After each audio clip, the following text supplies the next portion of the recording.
A grizzly mother struggling to cross the Yellowstone River with her 2 young cubs. A truly remarkable encounter. Grizzly sightings are now more common, giving you a better chance to witness special moments like this. A front row seat to an experience you would normally only get to view on television. But it wasn't always this way. Not long ago, grizzlies in the lower 48 were nearly gone. Fewer than 200 remained, teetering on the edge of extinction. It was Yellowstone and the protections of the Endangered Species Act that gave them a lifeline. Inside the park, grizzlies have staged one of the most remarkable recoveries in conservation history. And that success has now extended outside the park too.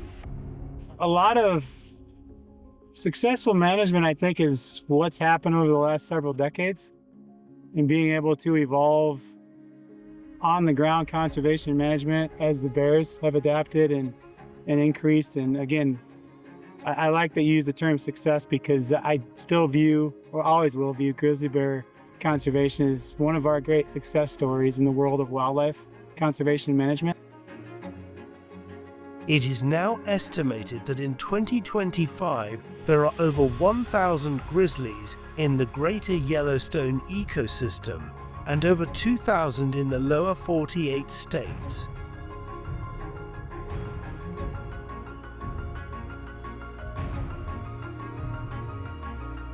The park gave grizzlies the safety they needed to recover, but Yellowstone has no physical borders.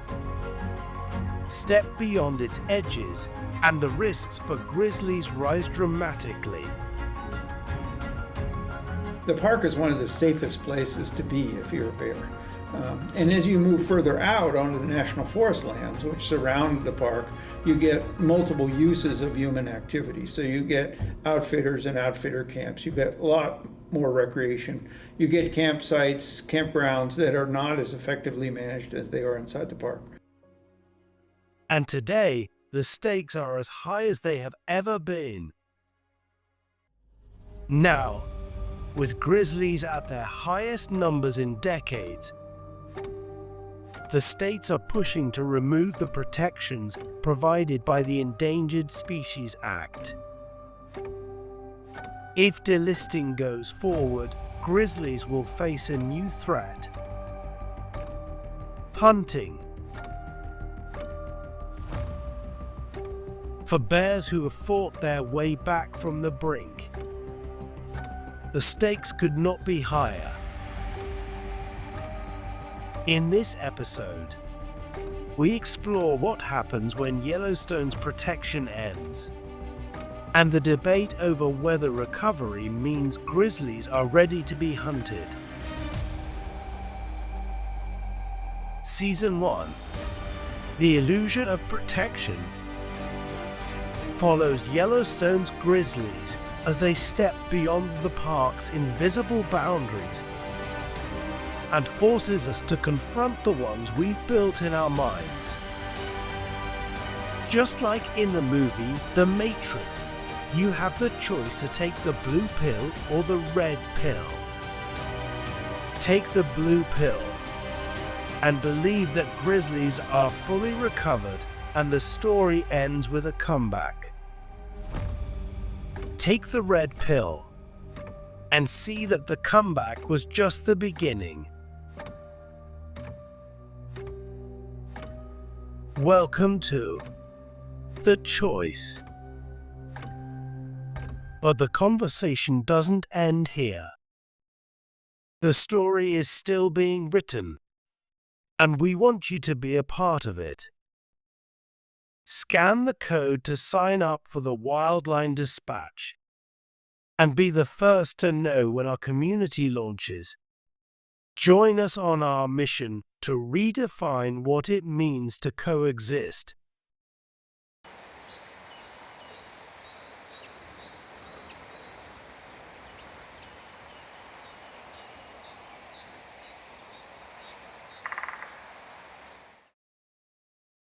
Grizzlies don't leave Yellowstone to cause problems. They leave because instinct drives them. For food, for safety, and to mate. It's the oldest story in the wild. Like Big Red, a massive boar we stumbled upon just outside the park, trailing a female named Longtail in hopes of mating. This wasn't conflict. It was survival, an ancient ritual playing out on the edge of Yellowstone. This encounter was possible because of the hard work that has been put in to recover the grizzly population. For decades, biologists, scientists, and the grizzly recovery team like Dr. Chris Servheen have led the charge in bringing grizzlies back from the brink. Yeah, my name is Chris Servheen. I was the grizzly bear recovery coordinator for the U.S. Fish and Wildlife Service for 35 years. I'm a bear biologist. I retired in 2016, but I continue to work on bears and bear conservation. Well, they have met the population goals, and that's good. That's what the recovery program has actually resulted in an increase in bear numbers, in both in numbers and range. And so that's a good thing for bears. But another thing the Endangered Species Act requires is that adequate regulatory mechanisms be in place so that if we pull the endangered species rug out from underneath grizzly bears, that their habitat is going to be carefully managed in the future, and that their mortality sources are going to be carefully regulated in the future so that mortality doesn't go up as soon as delisting takes place. In fact, we have met the numbers, but recovery requires more than just numbers of bears.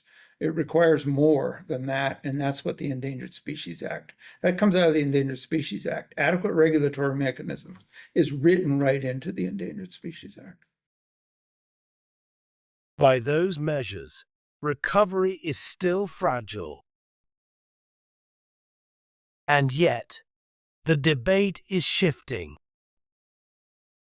With population goals technically met, states argue the bears should be delisted and placed fully under state management. That would open the door to something not seen in nearly half a century. Grizzly hunting. It's a good question because that's what everybody's looking at, right? Unfortunately, the notion of delisting has kind of been turned away from that to just hunting. I guess when it comes to hunting, I would answer that basically exactly how we handled it when they were delisted in 2017. We basically said that's not up to us, it's up to the public, and then that's up to our commission. So when they were delisted, we went around the state, we held public meetings throughout the course of the state, and even a virtual meeting before they were cool, pre-COVID virtual meetings that didn't happen as much, to just go to the public and ask them what they wanted to see from a standpoint of monitoring, research, conflict management, outreach and education, and hunting. And through that process, it was very much an approach that promoted dialogue and active communication and listening from us to the public. And through that process, we did gather that the public was interested in a regulated hunt, based on the data that we collect. We took that to our commission, and then we're directed to develop a hunting season based on those. And so it's not up to me to decide whether we hunt grizzly bears or not. And we know that that's an extremely controversial subject. But I do think if we're directed to, we can definitely do so in a very rigorous approach that ensures we still have grizzly bears in perpetuity, but also allows that to have an application as far as conservation. On the other side, there are many people who don't trust the states to properly manage the grizzly populations post-delisting and use their management of wolves and other predators as a prime example. Well, I guess I would just say through representative government, the the people of Wyoming have spoken through their legislature and governor. I mean, they are bringing all these bills, and they will bring them back to literally treat grizzly bears like vermin. And there's no other species where we give you a kill coupon with another tag. That's an eradication policy. So he can deflect from what you were trying to get at there all he wants. But the simple fact is the people have spoken, and that's the way they want to manage grizzly bears. So yeah, I guess in one level I agree with him. The people have spoken, and Wyoming wants to kill half of the grizzly bear population in the greater Yellowstone ecosystem. The debate over delisting comes down to a fundamental disagreement. It's not just about the numbers. It's a battle over values. Not up to me to decide whether we hunt grizzly bears or not. And we know that that's an extremely controversial subject. But I do think if we're directed to, we can definitely do so in a very rigorous approach that ensures we still have grizzly bears in perpetuity, but also allows that to have an application as far as conservation. Well, there could be a day down the road where there might be a grizzly hunt, but the fact of the matter is grizzly bears are not deer and elk, and they're the second slowest reproducing mammal in North America. And so I just think that it's apples and oranges. I mean, they don't fit neatly in any one of these boxes. And I don't think there's a place for grizzly hunting. I think that it doesn't reduce conflicts with them. I think at this stage, grizzly hunting would be disastrous in the efforts to recover and conserve the species. When we first stumbled on Big Red and Longtail, they were standing right next to the Leaving Yellowstone sign. What drove these bears from the park wasn't malice. It was instinct. One of the most powerful forces in the wild. The drive to mate. From there, the chase began. A relentless pursuit that followed the roadway for miles. Was she hugging the roadside, weaving through crowds and cameras, hoping that proximity to people might shield her from him? We can't know. But one thing was clear. She wasn't interested. Again and again, they crossed the road, leaping guardrails, pushing the limits of their strength. The chase went on for hours, so fast we could barely keep up. In the end, what drove them out of the park wasn't conflict. It wasn't aggression. It was instinct. The oldest instinct of all. But in a post-delisting world, that instinct could be the very thing that gets them killed. Well, yeah, again, I think that the hunting at this stage in grizzly recovery would be devastating because they are such a conservation reliant species. And, every female of reproducing age is a valuable resource. Yeah, hunting after delisting coupled with the industrial development of these lands is just, they'll be able to say, well, there aren't any bears in there anyway, so why conserve that area for grizzly bears, which is going to have dramatically detrimental effects on elk and deer and bighorn sheep and numerous other species. But yeah, I think the hunting will be used to, again, drive their numbers down to bare minimum numbers. But even with their slow reproduction rate, a fundamental question remains. Why hunt grizzlies in the first place? Okay, well, the idea of hunting is the hot button issue when it comes to grizzly bears. And can grizzly bears be hunted? Can a limited number of grizzly bears be hunted and not affect the population? Yes. That's possible. Does grizzly bear hunting change the behavior of grizzly bears? No, it doesn't. It's not going to change the number of human-bear conflicts. It's not going to change the number of attacks or fatalities on humans due to grizzly bears. And grizzly bears are solitary by nature. They don't run in groups. And so if you shoot a grizzly bear as a hunter, the rest of the grizzly bears have no idea that that grizzly bear was shot, and their behavior doesn't change one bit based on that.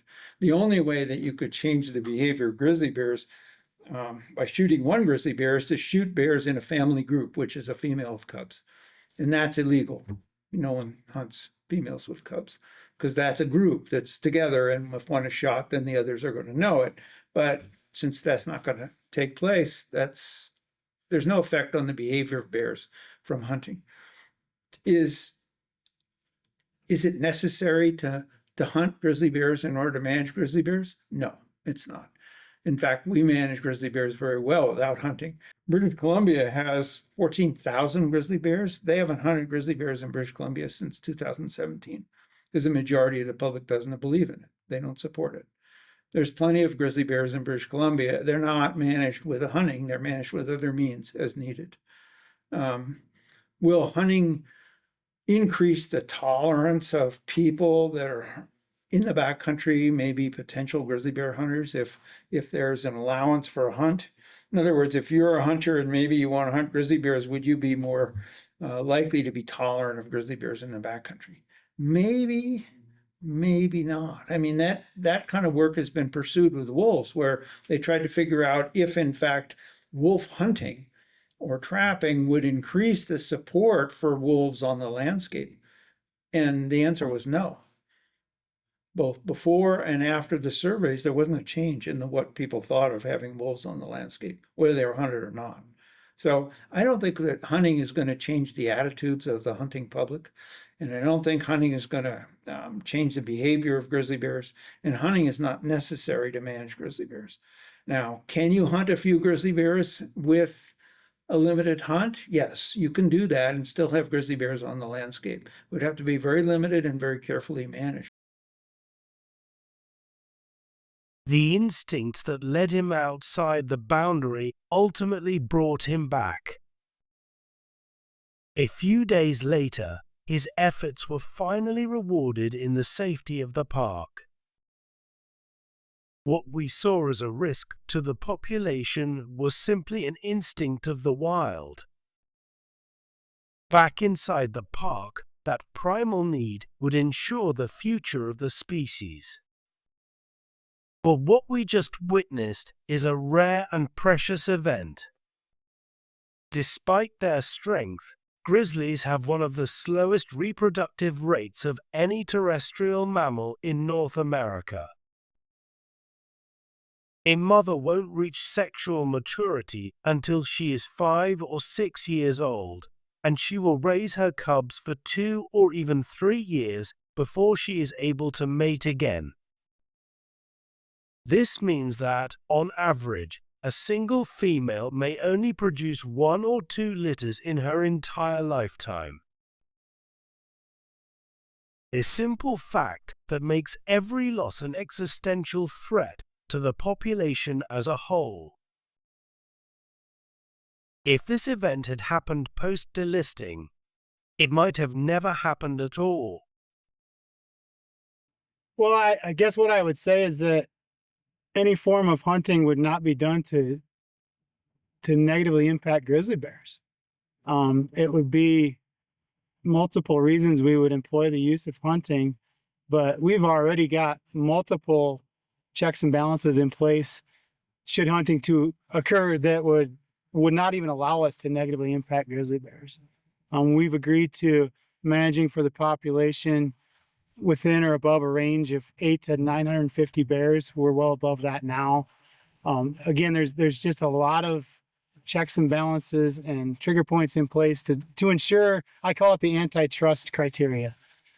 There's a lack of trust with the states and with governmental authority, and I understand that, but that's why we have a lot of things in place that would allow us to manage the population, but ensure that we're not doing anything that would overall negatively impact grizzly bears. Disagree with Dan Thompson more. All you have to do is look at the bills in the Wyoming legislature this year to see what their model is for grizzly management. They had a bill that would have given a grizzly bear kill coupon with every elk license for the zones outside of the immediate Yellowstone Park and Grand Teton Park and some of the adjacent wildlands. And so they want to manage grizzly bears for bare minimum numbers in isolated populations. And in fact, they've said that openly. So they would cut the grizzly population in the greater Yellowstone ecosystem in half. The debate over delisting comes down to a fundamental disagreement. For many, the value of the grizzly is not a number. It's an icon. But beyond the biology, there is another side to this story. It's not just about the numbers. It's a battle over values. So I don't think that hunting is going to change the attitudes of the hunting public. And I don't think hunting is going to change the behavior of grizzly bears. And hunting is not necessary to manage grizzly bears. Now, can you hunt a few grizzly bears with a limited hunt? Yes, you can do that and still have grizzly bears on the landscape. It would have to be very limited and very carefully managed. But it's such a hot button and emotional issue. I mean, grizzly bears they're an iconic animal. You know, there's millions of people that come to the Yellowstone ecosystem to see wildlife. You know what the number one animal they want to see is? Grizzly bears. Number two is wolves. And they don't look at these animals as something that is good to be hung on the wall as a trophy. They like to see these animals alive. And there's a lot more people out there, if you look at the general population, who think of grizzly bears as iconic animals that are really pretty neat, than the people that want to go and reduce one to a trophy.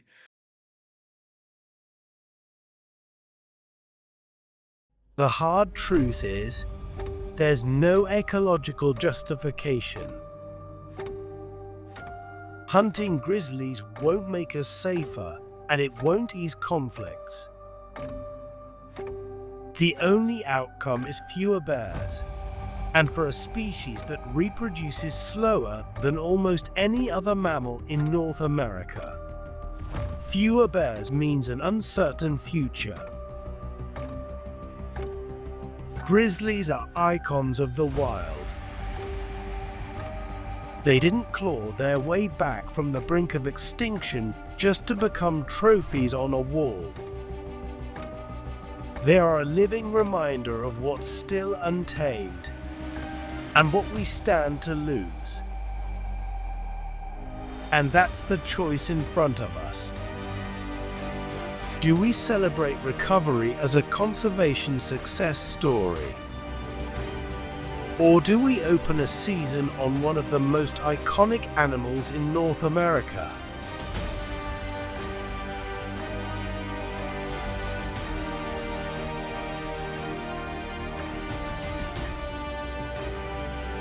So, you have a choice.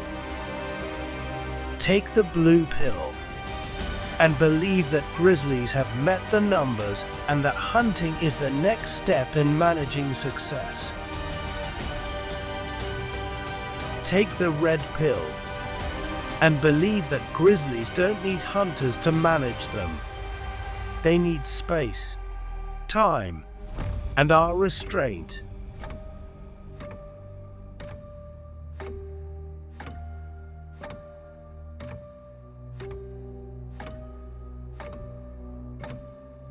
This is the choice